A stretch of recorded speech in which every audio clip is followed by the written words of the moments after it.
Bom, vamos lá, vamos começar aqui. A gente tem um roteirinho aqui de perguntas, sabe, Fernando? Mas você sabe como eu sou rebelde e como a gente às vezes desvia. Mas o Walter, como é muito metódico e, enfim, disciplinado, ele sempre prepara um roteiro e normalmente eu sou o maior furão do roteiro. Mas eu vou tentar começar pelo menos com o roteiro dele. Vamos lá. Primeira pergunta é a seguinte. Para começar nossa conversa, gostaria que o senhor falasse sobre educação na cidade de São Paulo. Se tem algum setor que pode contribuir de forma categórica para o desenvolvimento do país, em todas as áreas, seja a saúde, a economia, a infraestrutura, social, é o investimento em educação. O Brasil gasta mais que muitos países em educação, porém, os índices existentes para aferir as aprendizagens dos estudantes mostram que nos últimos anos os índices têm caído. Na rede municipal de São Paulo, como a Municipal de Educação tem trabalhado para recuperar o que os estudantes perderam, principalmente durante o período da pandemia. Muito obrigado, Mário Covas Neto, pela pergunta, desejando aí uma volta rápida do Walter. Mas primeiro aqui, como a audiência do programa vai para além da cidade de São Paulo, o país inteiro, primeiro dar um panorama do que é a Secretaria Municipal de Educação, quais são os números da cidade. Quer dizer, nós estamos falando aí de uma rede, né, que conta com 4 mil unidades educacionais, 1 milhão e 40 mil estudantes, desde bebês, crianças, jovens, adultos, que estão matriculados na nossa rede. E 120 mil pessoas trabalhando nas nossas unidades, né? Nós temos unidades diretas e unidades parceiras, porque nas creches a gente tem o sistema de conveniamento. Então, nós temos 2.500 unidades parceiras. Sem sombra de dúvida, e eu tive aqui nos dois anos anteriores, em 2021, quando nós retomamos as atividades presenciais, e a cidade de São Paulo retomou já em fevereiro de 2021 as atividades presenciais nas escolas, mas sem sombra de dúvida a pandemia trouxe consequências ruins para a área da educação. E não é só ou fundamentalmente para os alunos que estão no ensino fundamental. A gente verifica isso também na educação infantil. Eu, uma vez por semana, visito unidades educacionais e é impressionante como aquela criança que chega na EMEI, né? O que é a EMEI? Nós temos uma creche que é de 0 a 3 anos e 11 meses. Depois, 4 e 5 anos de idade são as EMEIs. Depois, a partir dos 6 anos, é o ensino fundamental de 9 anos e depois o ensino médio. Então, a EMEI, aquela criança que não passou pela creche, algumas questões, ela chega lá ainda com fralda, não passou pelo desfraude, não tem ainda autonomia para comer sozinha a sua alimentação. Isso só para dar 2 exemplos, né? Que são de aprendizados, não o aprendizado português, matemática, mas de uma série de aprendizados que a escola, né, traz para esses bebês, essas crianças, e que a pandemia prejudicou este contato social, este convívio. Ficou claro em todas as matérias e os especialistas, as pesquisas, o prejuízo, né, de não ter a escola presencial, quer seja do ponto de vista da aprendizagem, um prejuízo enorme na alfabetização, mas também na sociabilização, na segurança também. Para muitas crianças é mais seguro estar no ambiente escolar, né, do que estar na rua, do que estar sujeito a outros problemas. E sem sombra de dúvida, agora, o foco de qualquer secretaria de educação tem que ser em fortalecimento de aprendizagem e combate à evasão escolar. Esses são 2 desafios que não são novos, não foi a pandemia que trouxe esses desafios. Quem acompanha a educação sabe disso. Nós tivemos um momento, primeiro, que foi de garantir o acesso de criança, o processo de universalização, né? Esse processo se deu no final dos anos 90, com o ministro Paulo Renato, aqui em São Paulo com o professor Arroso, o governador Mário Covas, o presidente Fernando Henrique, que foi o de garantia de acesso ao ensino fundamental. E o desafio da qualidade. A pandemia potencializou este desafio, justamente por este período de ausência que nós tivemos da escola. E agora também se acentua a questão da presença das crianças, garantir que a criança esteja na escola, não evada da escola, e trazer de volta aquela criança que, porventura, não voltou para a escola, né? Porque as chances dela progredir na vida, não passando pela escola, são muito menores. Por isso é importante estratégias de busca ativa. Nesse sentido, nós aderimos à plataforma da Unicef de busca ativa escolar. Também adotamos um programa que é o POT, né, o Programa Operação Trabalho, que é a contratação de mães, justamente para atuar nas comunidades neste processo de busca ativa. Só lembrando, quando eu tive aqui com vocês em 2021, nós estávamos falando do programa POT das mães guardiãs, justamente por quê? Porque essa retomada das atividades presenciais trazia novos protocolos, né? Foram os protocolos de saúde que foram elaborados. Distanciamento, medir temperatura, garantir que a fila tivesse esse distanciamento, higienização das mãos, e isso trouxe um conjunto de atividades acrescidas à rotina do dia a dia da escola. Portanto, nós verificamos também que as mulheres estavam sendo muito prejudicadas e mais prejudicadas na questão do desemprego no período da pandemia. Então, seria uma estratégia social, com a Secretaria do Trabalho, da Prefeitura, secretária Aline Cardoso, junto com a Educacional e de Saúde. E aí o programa Mães Guardiãs, que deu muito certo. Agora, já, felizmente, capital mundial da vacina, São Paulo, já estamos na 4ª dose, agora os acima de 70 anos indo para bivalente e respondendo sempre positivamente a esse processo de vacinação, vem, então, uma ressignificação do programa POT, com essas mães atuando na busca ativa.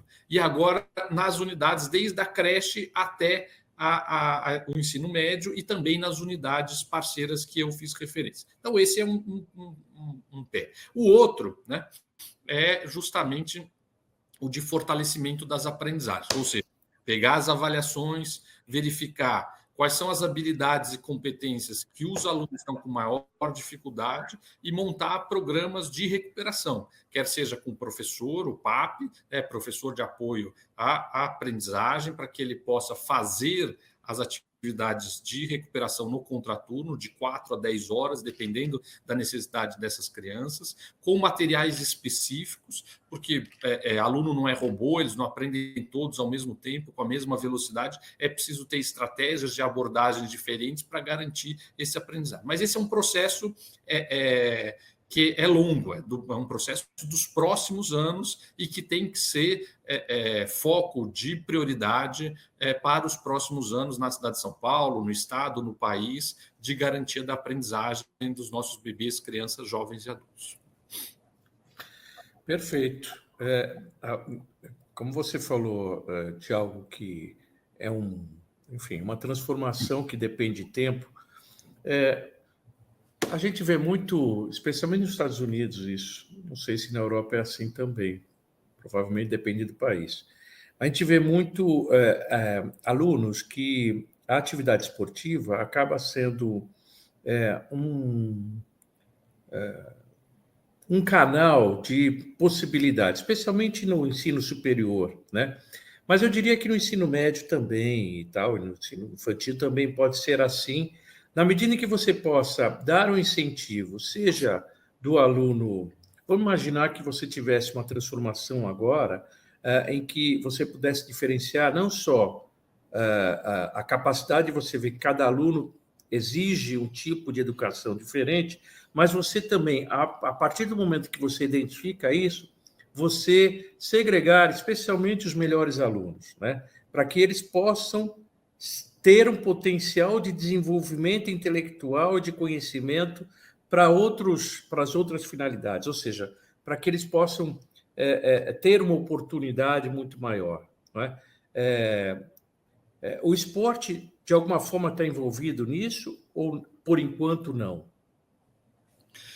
Nós temos o esporte na grade regular, né, das escolas, Sim. com atividade de educação física, e temos na cidade de São Paulo 58 unidades de CELS, né, que eles têm piscina, quadra, ou uma outra infraestrutura para atender, e aí faz muita a escola e o CEL se articulam para a promoção de outras atividades que não só a do período regular de aula.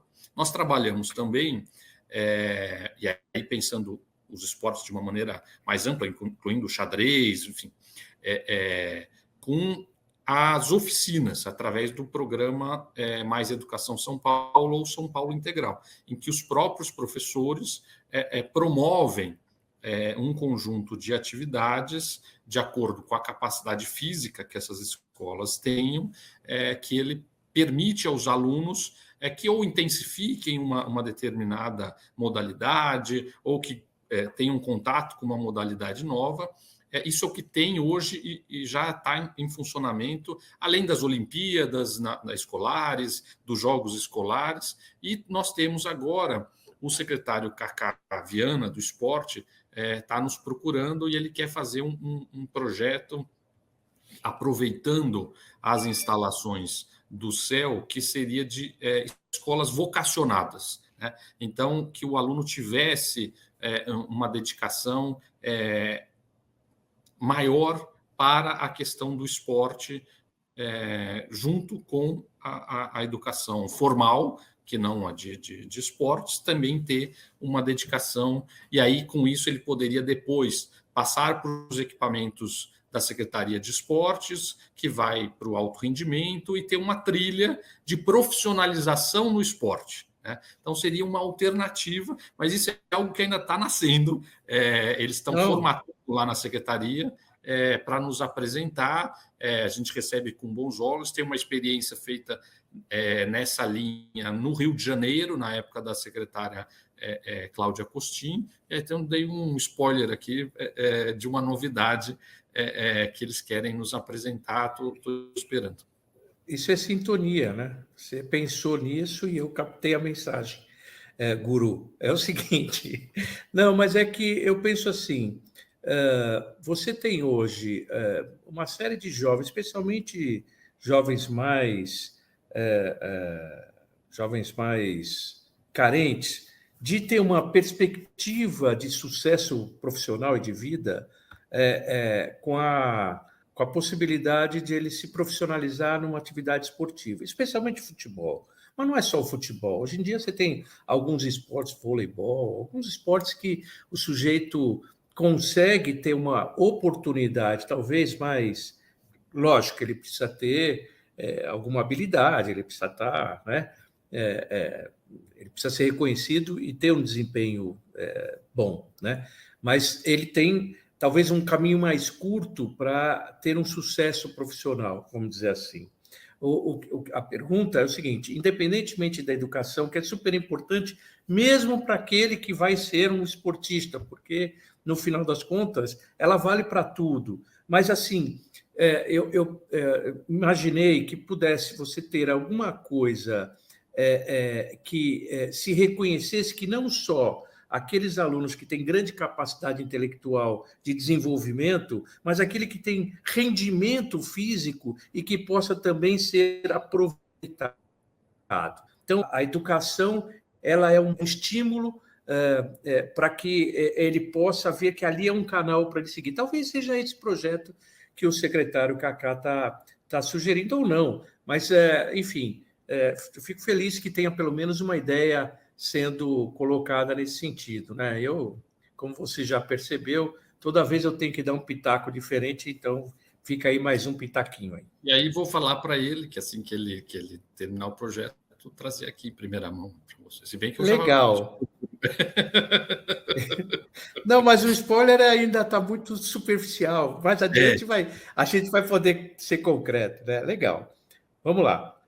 Segunda pergunta aqui. A pandemia mostrou o quanto a escola é importante para a inclusão social, seja na ascensão social, por meio da qualificação profissional, seja pelo acesso à alimentação, por meio da merenda, ou à cultura, por meio de projetos de artes, música, teatro desenvolvidos na rede pública.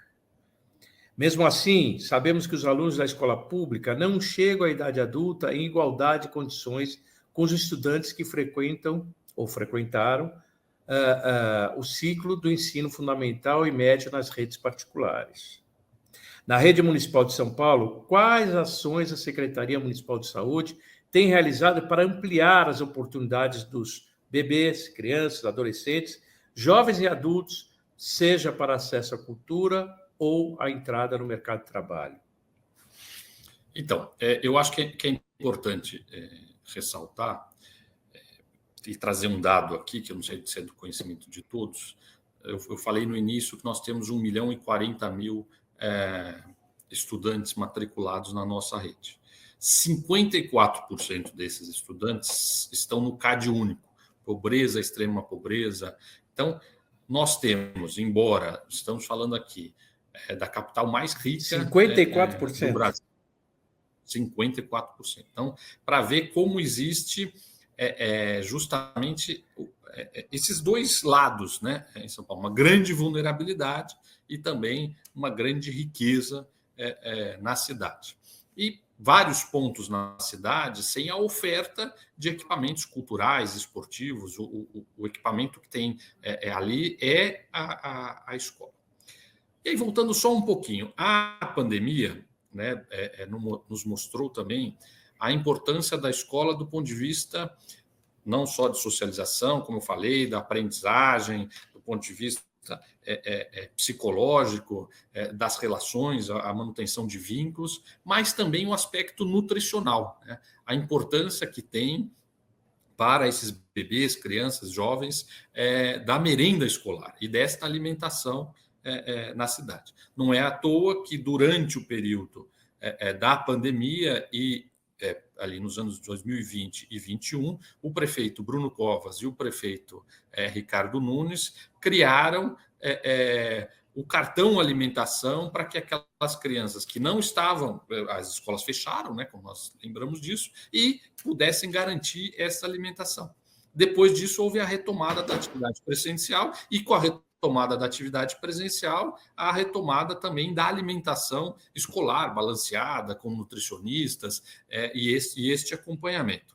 Mas o que nós verificamos? Que no período de férias, né, como teve um aumento da vulnerabilidade, um aumento da pobreza, há necessidade também de distribuição de cestas básicas. Então, hoje a gente tem distribuído cesta básica, quer seja no período das férias de julho, quer seja no período das férias de dezembro. E, além disso, existem o Recreio nas Férias, que é um programa em que os CELs fazem atividades, diversas atividades culturais, esportivas nos CELs, mas também levando as crianças para outros equipamentos, clube, para o SESC, clubes de futebol, museu, teatro, cinema.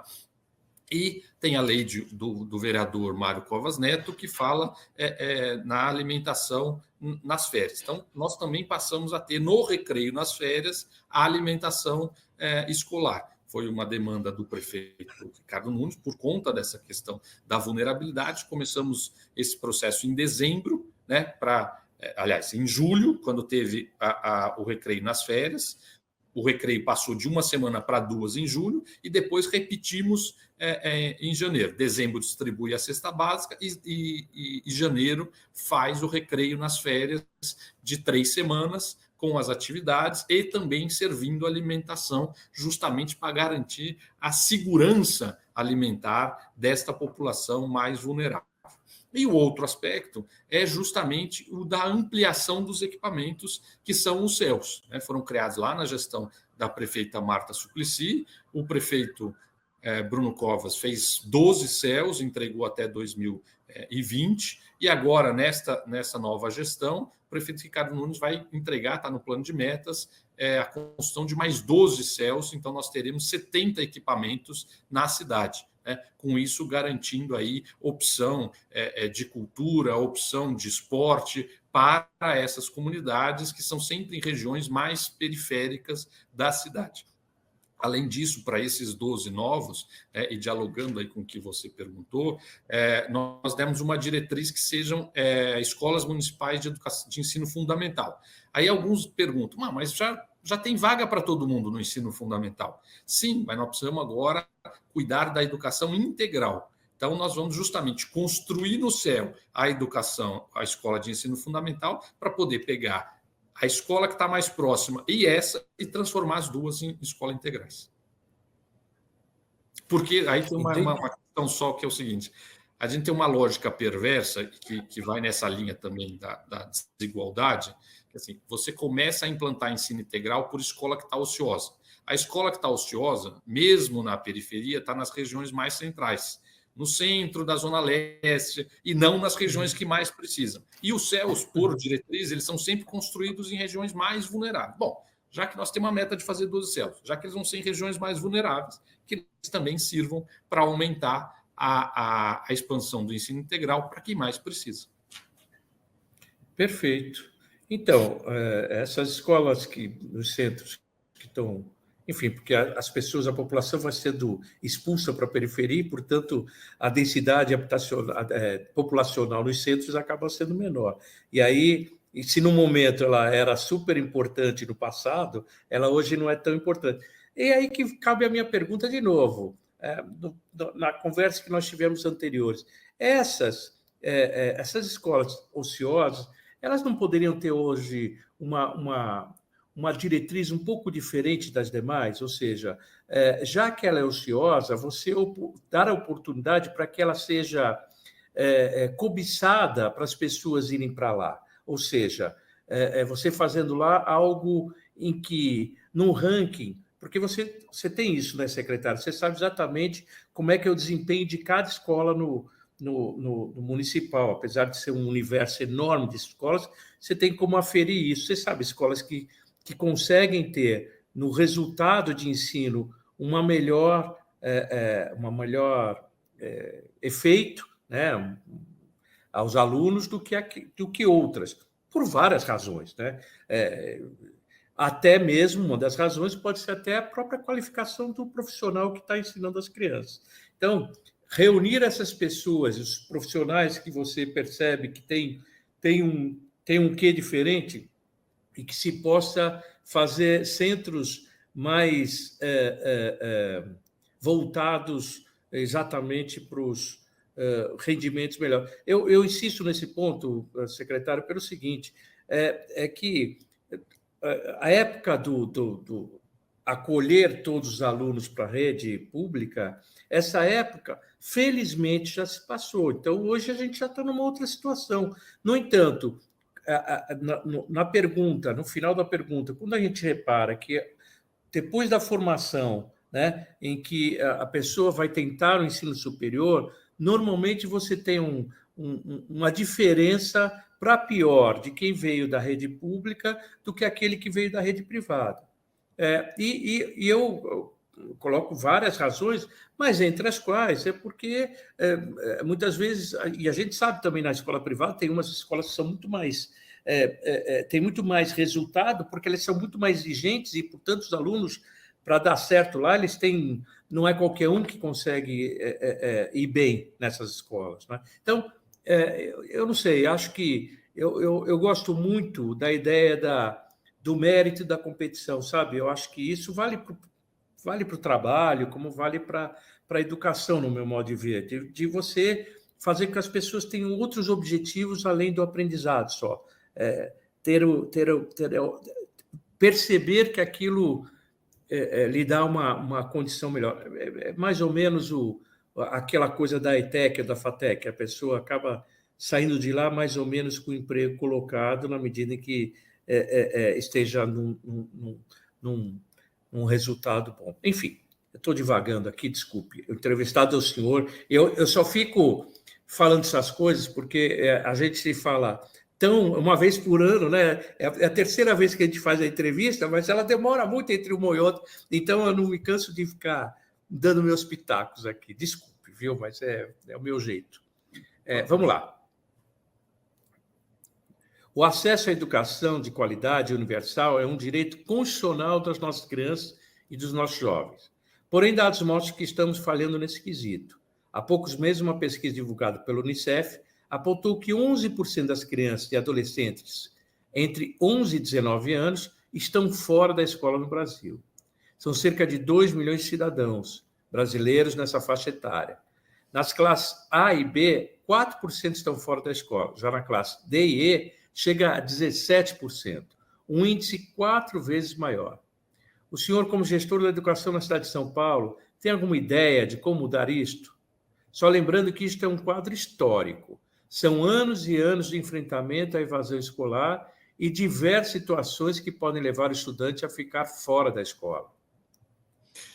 Eu acho, como eu falei aqui anteriormente, eu acho que essa estratégia, né, de busca ativa, de combate à evasão, que passa pelo que eu mencionei, né, que é aderir à plataforma da Unicef, que articula saúde, educação, assistência social no território, com o trabalho lá com as mães guardiãs nas escolas, com acompanhamento também da frequência nas escolas, para que você consiga já que o aluno infrequente, você intervenha, né? Porque todo aluno importa e todo dia faz falta, portanto, a ideia é ter todos o tempo inteiro, né? E você tem que estar obsessivamente atrás disso em cada unidade escolar. Então, essa é uma batalha permanente, criando novas estratégias, novas abordagens para garantir esta presença. Agora, também é importante garantir o quê? Equidade, né? Qualidade na educação, excelência, né? Garantir a alimentação, a segurança alimentar, mas garantir a aprendizagem, né? Os alunos e o aluno pobre também vai aprender e tem o direito de sair da escola com essa aprendizagem e a ter um futuro que começou com esta aprendizagem formal, não formal, a sua formação integral na educação pública. E algumas ações são importantes. Primeiro, ter um currículo, né? Depois, ter materiais de apoio para os alunos e para os professores, para as escolas. Depois, acho que uma outra questão, talvez um ponto positivo da pandemia, foi que nós entramos na era tecnológica, né? Antes, eu ouso dizer aqui que em condições normais de temperatura e pressão, levaríamos aí 10, 15 anos para que todo mundo entrasse na era digital,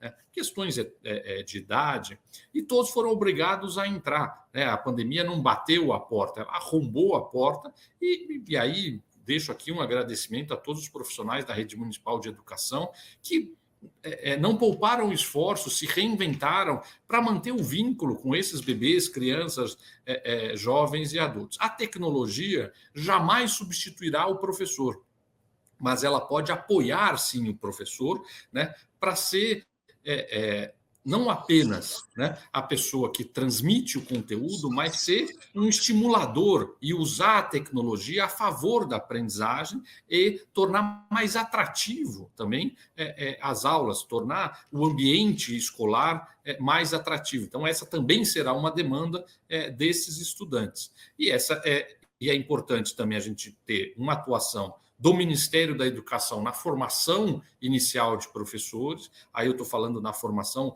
das faculdades, preparar o professor durante o curso, né, de graduação para que seja preparado para ser um professor. No caso das redes, a gente pode ir fazendo outras medidas. Vou dar aqui um exemplo da cidade de São Paulo. Nós, pela primeira vez, de maneira inédita, instituímos a prova prática no concurso para professores de ensino fundamental 1 e ensino fundamental 2. Ou seja, agora o professor, além de fazer a prova de múltipla escolha, conhecimentos gerais específicos, também vai ter que dar uma aula antes de ingressar na rede municipal. Também investir em formação do diretor, formação do coordenador pedagógico e formação dos professores. A troca, a colaboração entre pares, né? Você falava aqui de escolas e eu me lembro e vejo aqui os resultados. Nós temos excelentes resultados na rede municipal em escolas em regiões muito vulneráveis, o que prova que é possível. O que nós precisamos agora é justamente que isso ilumine as outras escolas e que elas adotem as suas estratégias, mas que fundamentalmente nós consigamos garantir este direito de aprendizagem. É um direito e nós temos que ter excelência com equidade. Olha quem tá de volta aí, gente! O maior carnaval do Brasil! E São Paulo tem o maior carnaval do Brasil, todo mundo já sabe. E esse ano está ainda melhor, com mais de 600 blocos de rua, com mais segurança, com mais limpeza e ainda mais cuidado, saúde e respeito. De graça para toda a família, em toda a cidade. Vem! O maior carnaval do Brasil! Prefeitura de São Paulo, Carnaval 2026.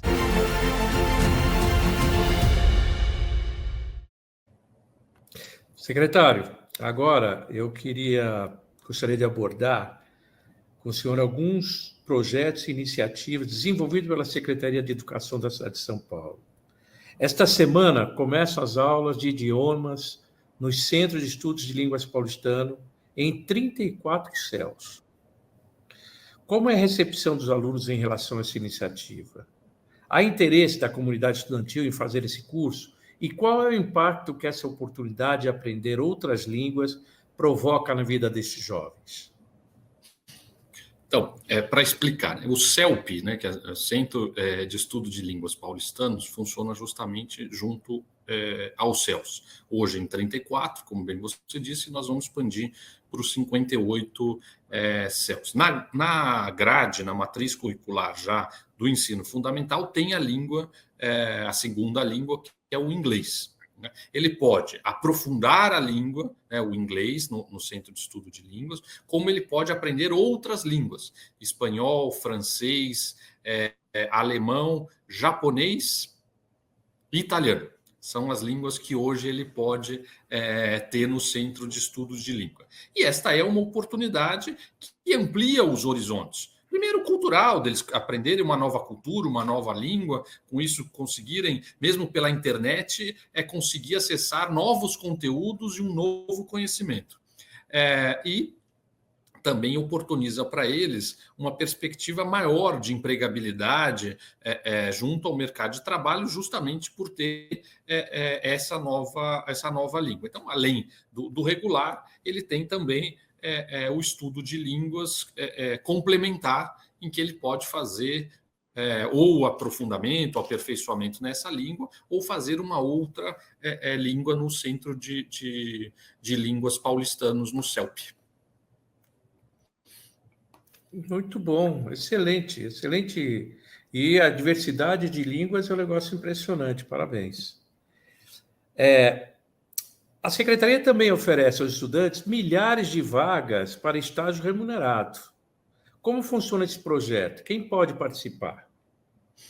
Então, nós temos 2 programas de estágio, na verdade 3. Um é o estágio nos órgãos centrais e nas diretorias, que é menor. Agora, nas escolas mesmo, nós temos 2 programas de estágio, que é o Parceiros da Aprendizagem e o Aprender Sem Limites. Um é um programa que apoia a inclusão das pessoas com deficiência. Então, existe a Política Paulistana de Educação Inclusiva. Como é que a gente pode traduzir isso? Ela tem que tipos de apoio? Primeiro, nas escolas municipais de educação fundamental, nas EMEFs, as salas de recursos multifuncionais. Então, tem um professor, que é o PAE, professor de apoio educacional especializado, justamente para fazer um atendimento num outro ambiente destes estudantes com deficiência, um atendimento educacional especializado. Aí existem algumas crianças com algumas deficiências que têm dificuldades de locomoção, alimentação ou higiene. Nesses casos, as escolas contam com os AVS, que é Auxiliar de Vida Escolar. E aquelas escolas que têm os alunos matriculados, a cada classe com um aluno com deficiência tem o direito a ter um estagiário de pedagogia, de licenciatura, para apoiar o professor no processo de ensino-aprendizagem nestas salas que tenham alunos com deficiência. E aqui aproveitar a audiência para falar para as pessoas, olha, tem vaga, nós temos vaga contratada, um contrato da Secretaria de Gestão com o CIEE, e tem vaga na cidade inteira, a Bolsa o prefeito Ricardo Nunes passou para R$ 1.500 para 30 horas, com ainda o auxílio alimentação e vale transporte que passa de R$ 2.000. Então, se inscrevam pelo site do CIE, porque tem essa oportunidade. E também o outro programa, que apoiando a alfabetização. Então, as classes de primeiro, segundo ano, e agora, por conta da pandemia, também estamos colocando no terceiro ano, tem um estagiário de pedagogia para apoiar o processo de alfabetização das nossas crianças. Tanto um programa quanto o outro, na cidade inteira, tem oportunidade para você estagiar na rede municipal de educação. Muito bem. Vamos lá. E essas comissões de mediação de conflitos? Como é que funciona? Porque a secretaria estimula a criação dessas comissões. A formação delas é obrigatória? É obrigatória em todas as escolas, precisa ter uma comissão de mediação de conflito, justamente para lidar. Nós estamos falando de gente, né? Educação é fundamentalmente gente, professores, servidores e alunos, né? 1.040.000. E o distanciamento também provocou, mas essas comissões já existiam, né? E a mediação, né, é algo salutar, em vez de você ficar transformando em processo, faz apuração preliminar, porque as pessoas brigaram entre si ou porque se desentenderam, e praticar a cidadania, né? Uma ação contra o bullying, uma ação positiva e propositiva, né? E de mediação, de articulação, né? De convívio social entre diferentes, né? De tolerância, né? Algo que andava meio em extinção, né? Mas que a gente precisa praticar isso na escola, e é por isso que é importante que todas as escolas tenham essas comissões de mediação de conflito, que elas atuem nessa mediação de conflito, também a existência do Grêmio, uma instância participativa e atuante, que é fundamental a existência dos grêmios, assim como um programa de imprensa jovem, para aprender sobre toda essa questão de comunicação, combate a fake news. Então, são ações de cidadania e ações fundamentais e estruturantes para essas nossas unidades. Então, é basicamente conflitos entre pessoas, né? Não é entre o ensino pedagógico, não é isso, não é uma discussão por aí. É aquelas desentendimentos que acontecem onde há convívio entre pessoas, é normal. Exatamente. Né? Que bom, então acaba tendo uma comissão mais ampla, até para dirimir e não ter... enfim, não crescer, aquele assunto baixar a bola, como a gente diz. Baixar a bola, né? Exato. E procurar... E restaurar essa convivência, né? Porque você pode ter a divergência, né? Mas você briga por ideias, né? Você não briga com as pessoas. A par disso, existe alguma ação, assim, pegando carona nessa ideia, existe alguma ação de convívio extra-escola, a atividade do horário da escola? Tipo assim, uma vez a cada tanto tempo você tem um encontro entre todo mundo num parque público, ou, não sei, enfim, qualquer atividade para as pessoas conversarem e se integrarem. Existe alguma coisa? Existem algumas atividades, né? A gente tem, por exemplo, grêmios, aí faz encontros de grêmios, aí faz o encontro regional de grêmio, por cada diretoria regional, depois o encontro municipal de grêmios. Por outro lado, nós temos, por exemplo, competição de xadrez, aí faz o regional, faz as Olimpíadas Escolares. Então, existem vários momentos de integração dentro da escola, mas também entre escolas de diferentes regiões da cidade. E também os passeios e em equipamentos culturais, que é a criança sair daquele ambiente, justamente esse olhar integral da criança, ampliar os seus horizontes culturais, tendo essa oportunidade fora da unidade escolar.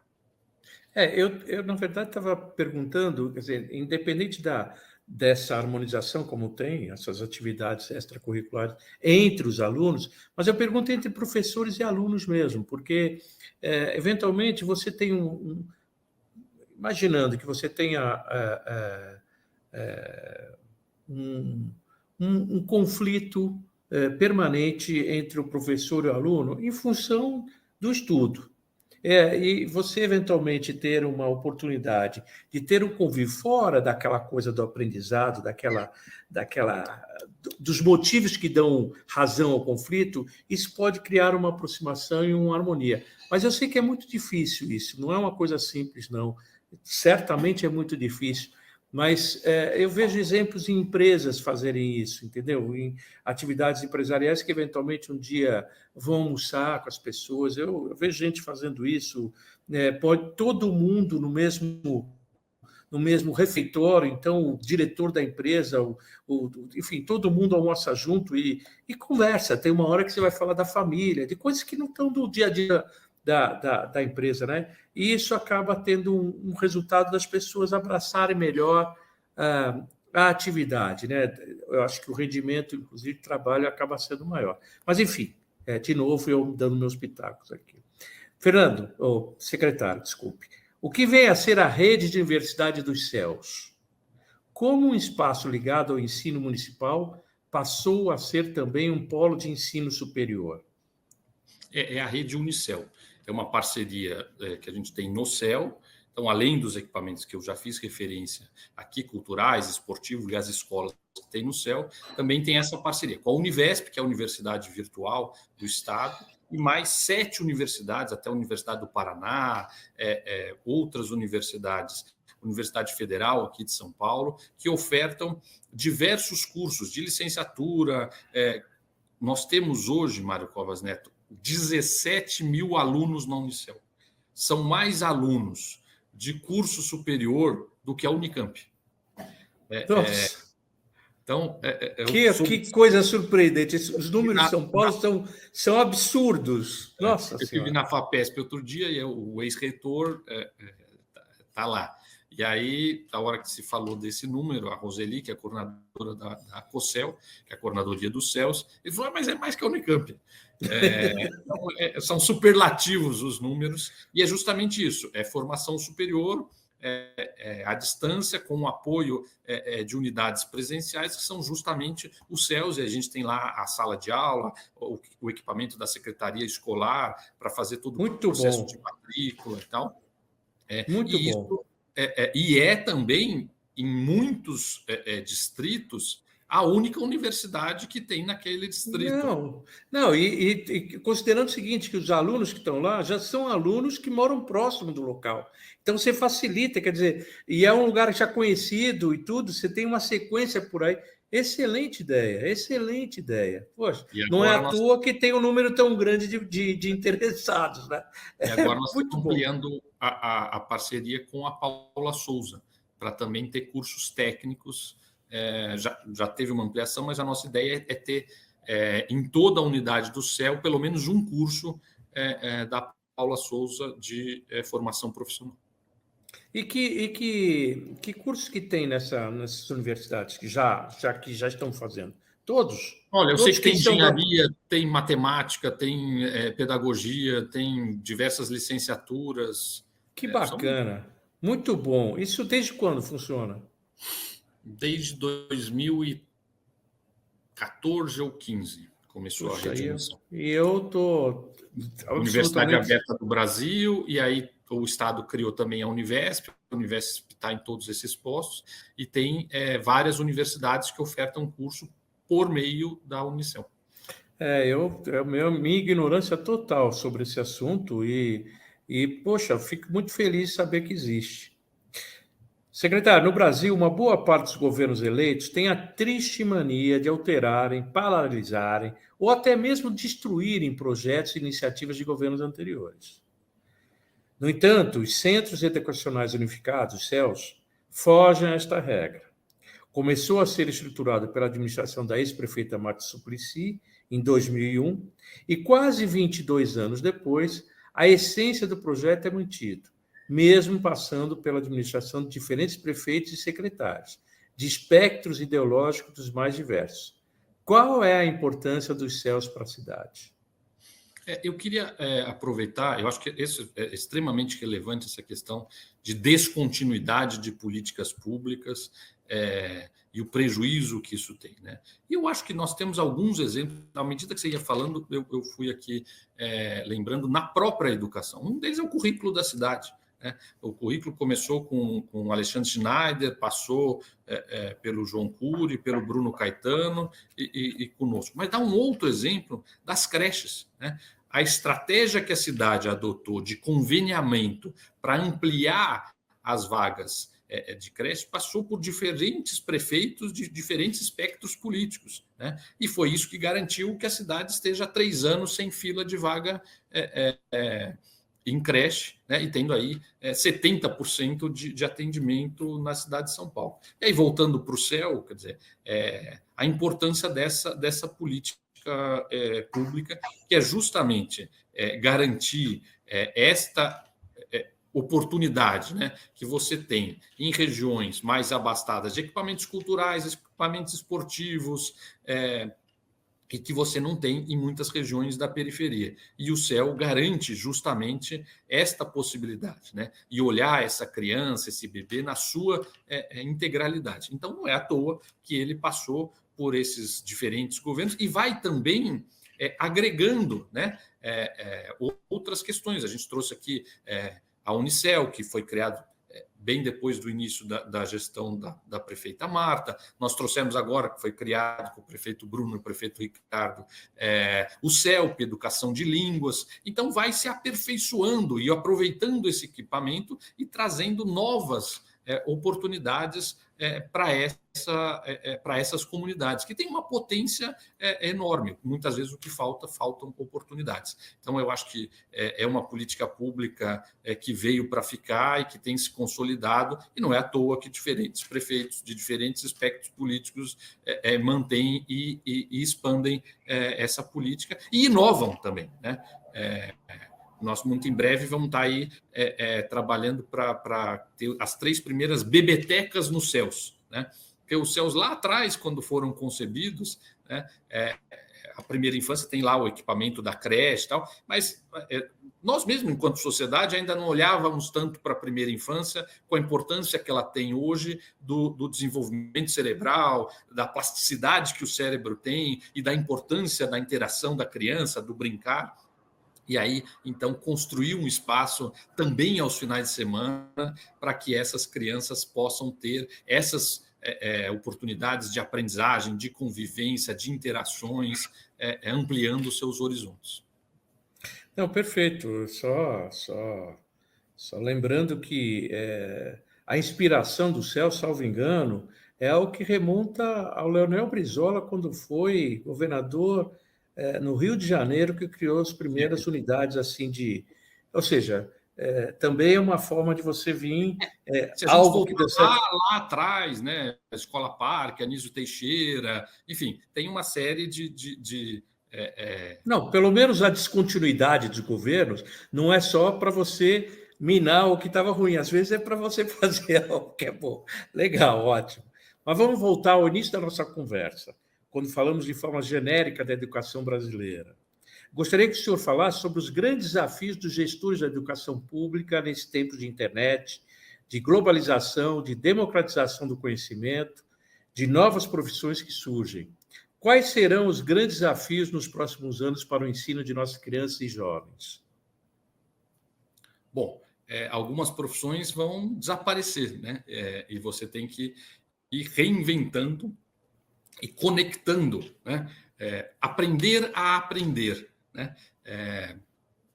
Porque você vai aprendendo ao longo da sua vida. Então, e também o uso, como eu falei, queria reiterar aqui, o uso de tecnologias, né? Hoje não é mais possível você dissociar a educação da tecnologia. Nós estamos trabalhando agora nas escolas de educação fundamental, nas EMFs, e aí é mais uma questão de continuidade.